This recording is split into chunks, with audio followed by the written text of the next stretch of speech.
We are living right now in the era of disruption. And not just as an occasional event, but disruption as a constant and chronic condition afflicting every part of our very existence.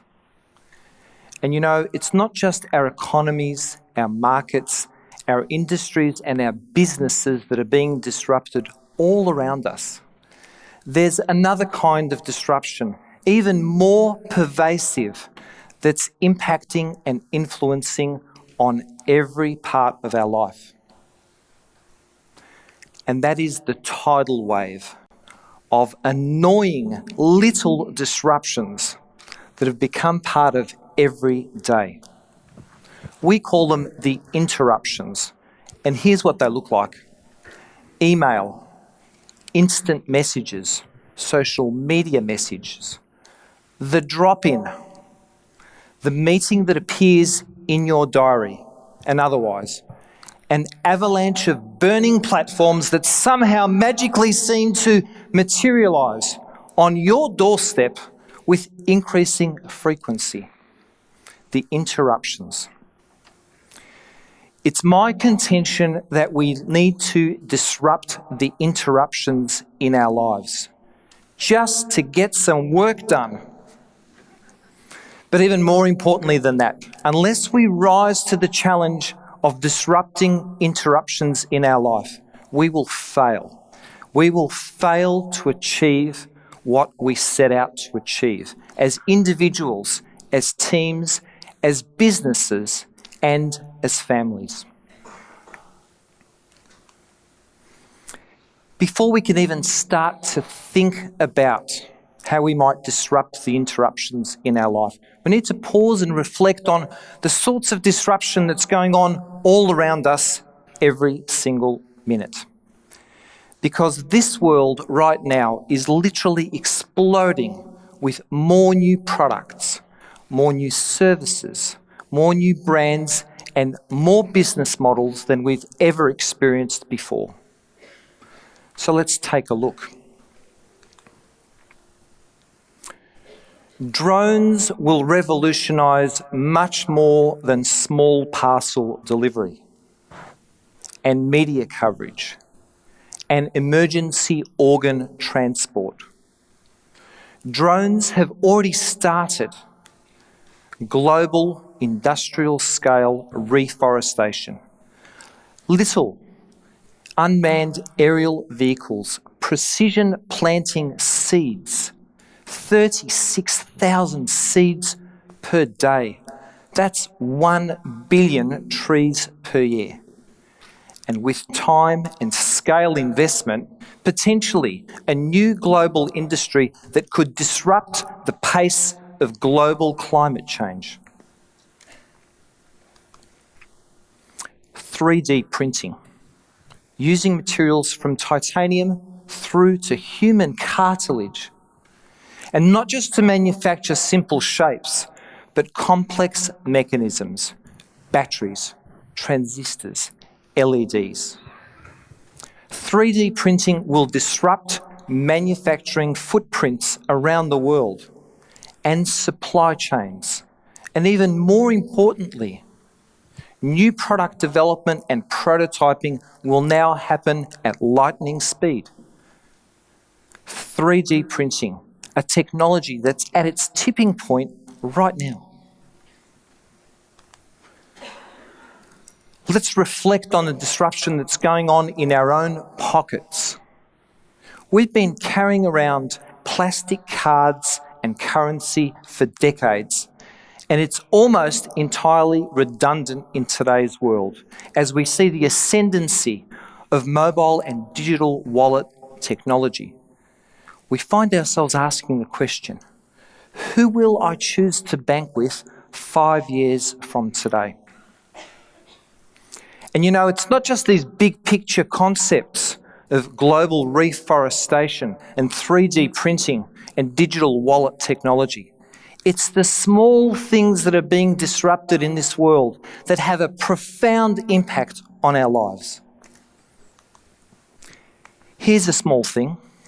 It's a smart barcode wand. Simply say it or scan it to add 500,000 items to your shopping basket for next day delivery. This disruptive little technology will enable us to take our digitised weekly shopping list and auction it off to the lowest bidder. How cool, how empowering will that be? Here's another little item. This is a razor sharpener. And until this appeared on retail shelves, we all thought that disposable meant exactly that, disposable. Apparently, we were all wrong. This is a portable party.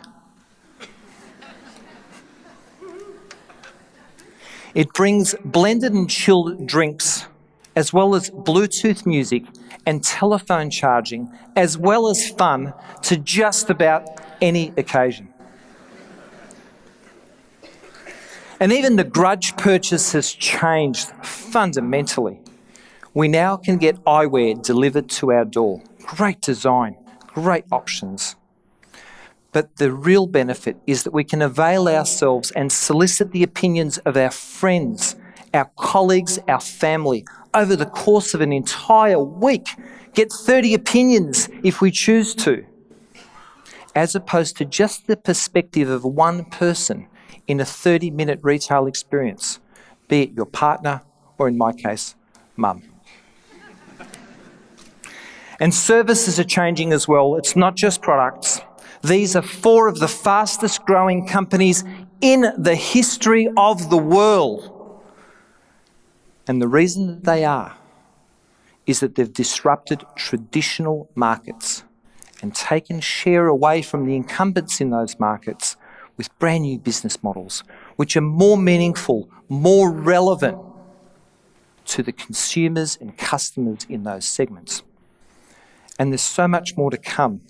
When we look at our services economy, if ever there was an archaic, inefficient and self-preservationist system just waiting to be disrupted, it's the global education system. Will 50% of the world's universities be technically bankrupt by 2030?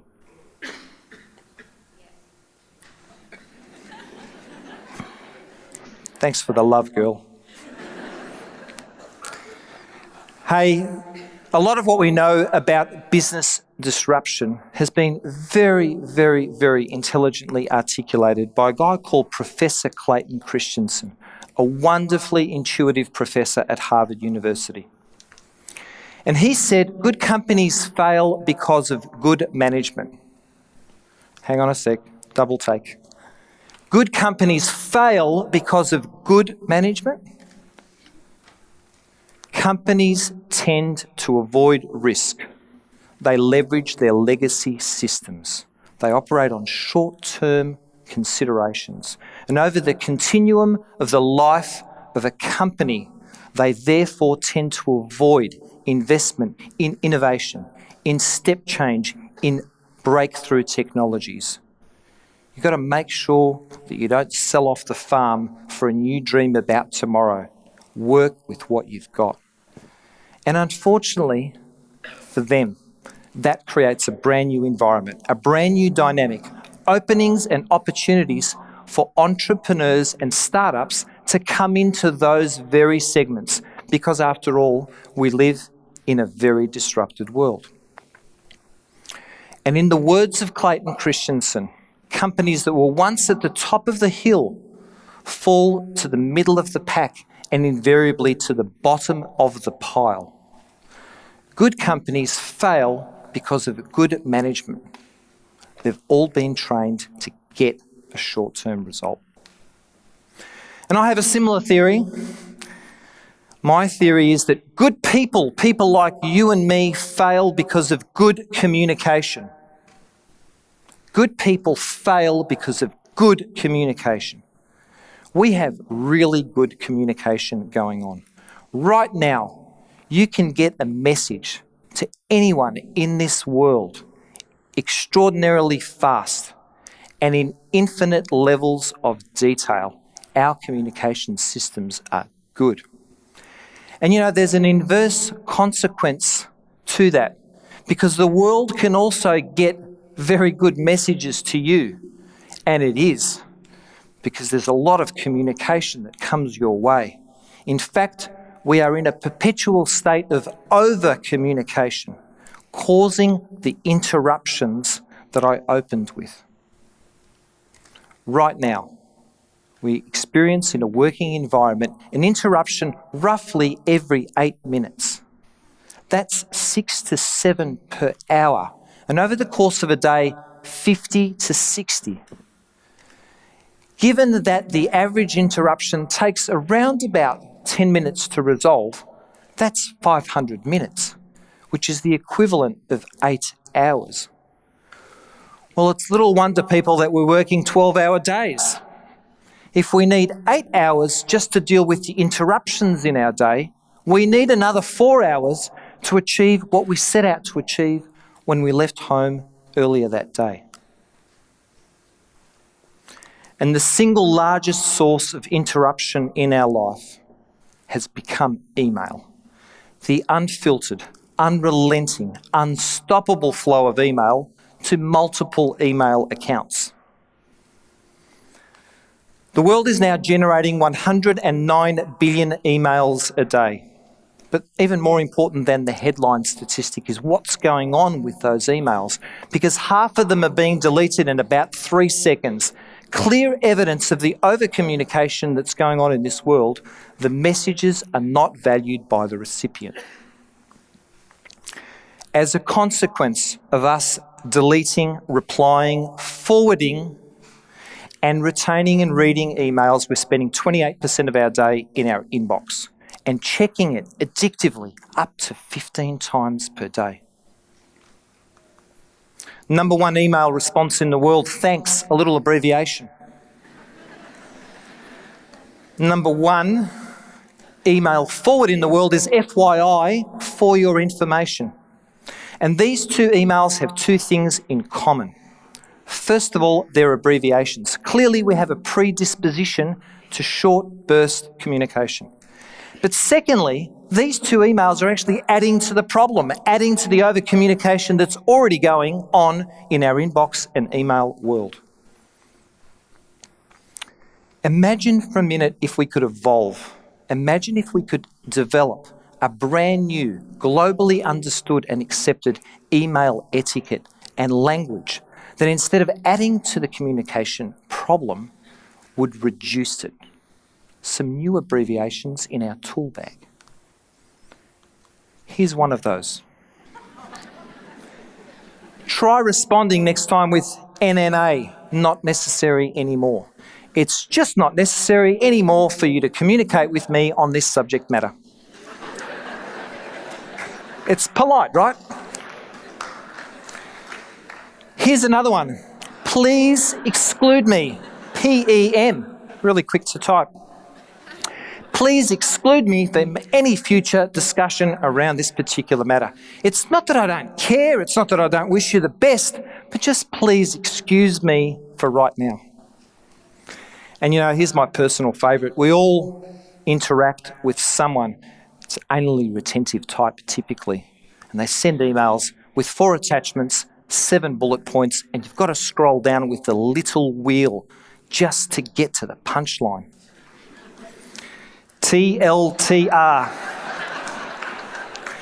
It's just too long to read, dude. My head hurts. Little abbreviations. We're capable of developing our own or adopting these, but the purpose has got to be to try and win back some life so that we can realise the dreams that we set out to achieve. Reduce your email. And there's so much more that you can do around interruptions. Disable your pop-ups, your alerts and notifications. After all, what are you doing? You're inviting the world to interrupt you. Why? Check email twice a day, not 15 times per day. Once in the morning, once in the afternoon, but make sure you tell everybody in your ecosystem that that's your new operating principle and platform. You might start a revolution. And otherwise, for those who are using hierarchies of folders, there's no need. Email only needs one archive. Disruption is about challenging the status quo. And if your status quo has become an addiction to digital communications, or meetings that never seem to have a purpose, much less an outcome, or alternatively, processes, systems, reports, and other things in your life which eat up a horrendous amount of information that you know is just never going to get used, well, then you have an obligation to disrupt. Disrupt the nonsense in your world. It's preventing you from realising your dreams. Take back your life. Create space. Create time. Time to do the things that really matter. We are humankind. There is no need for us to keep walking towards the edge of the cliff like a proverbial lemming. We can invent, we can innovate, we can change, we can dream. Are we not the most evolved species on the planet? If we are, isn't it about time we started acting like it? Thank you.